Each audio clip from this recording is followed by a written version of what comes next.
માથું શરમથી ઝૂકી જાય તેવી ઘટના અમરેલી જિલ્લામાં બની છે। અમરેલી જિલ્લા પોલીસના 2 પોલીસ કર્મીઓ પર દુષ્કર્મની ફરિયાદ નોંધાતા પોલીસ બેડામાં ખળભળાટ મચી ગયો છે।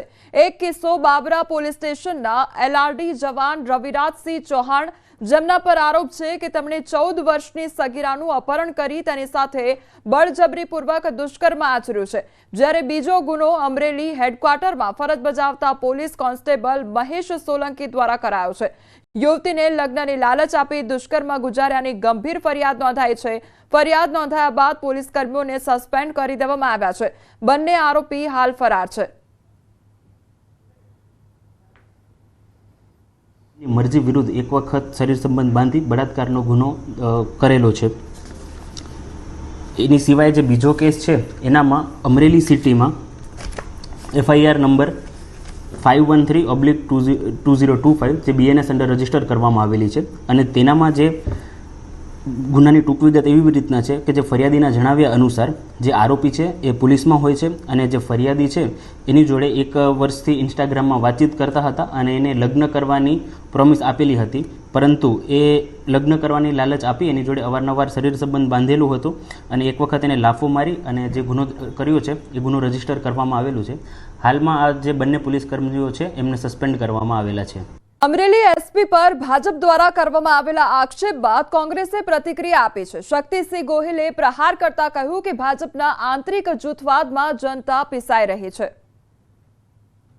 સમગ્ર ગુજરાતમાં કાયદો અને વ્યવસ્થાની પરિસ્થિતિ અત્યંત કથળી છે અને આનું કારણ કંઈ હોય તો હપ્તાખોરી અને ભાજપના નેતાઓ અને પોલીસની કંઈક ને કંઈક સાંઠગાંઠ અને ભાજપમાં પણ બે જૂથો છે એટલે એક જૂથ કંઈ કરે ને બીજું જૂથ બીજું કરે, જેના કારણે નિર્દોષ નાગરિકો દુઃખી થાય છે। અમરેલીમાં ભાજપના નેતાઓ અને પોલીસ સામને સામને આવી ગયા છે। રેતી ખનન અને દારૂ મુદ્દે રાજનીતિ તેજ થઈ ગઈ છે। ભાજપના નેતા વિપુલ દુધાતે લગાવ્યા છે ગંભીર આરોપ। એસપી સંજય ખરાત સામે આક્ષેપ કરવામાં આવ્યા છે। રજૂઆત કરવા જતા એસપીએ ઉડાવ જવાબ આપ્યા। અમારા નેતાઓ સાચા છે તેવું દિલીપ સંઘાણી દ્વારા કહેવામાં આવ્યું। પોલીસની જેમ દારૂ અને રેતીના હપ્તા નથી લેતા તો રેતી અને દારૂના ધંધામાં પોલીસની એજન્સી છે તેવું પણ કહેવામાં આવ્યું છે।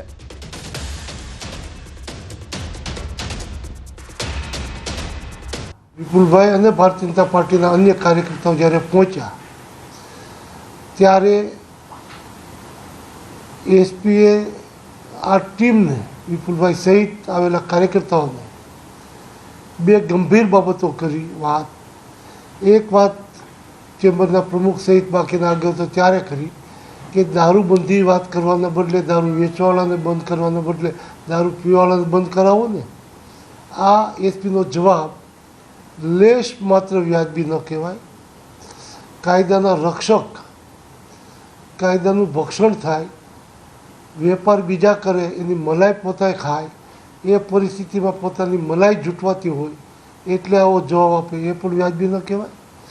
બીજી બાજુ રેતી ખનન બાબતમાં ભાજપ કાર્યાલય કેવી રીતે ચલાવો છો એ પણ મારે તપાસ કરવી પડશે।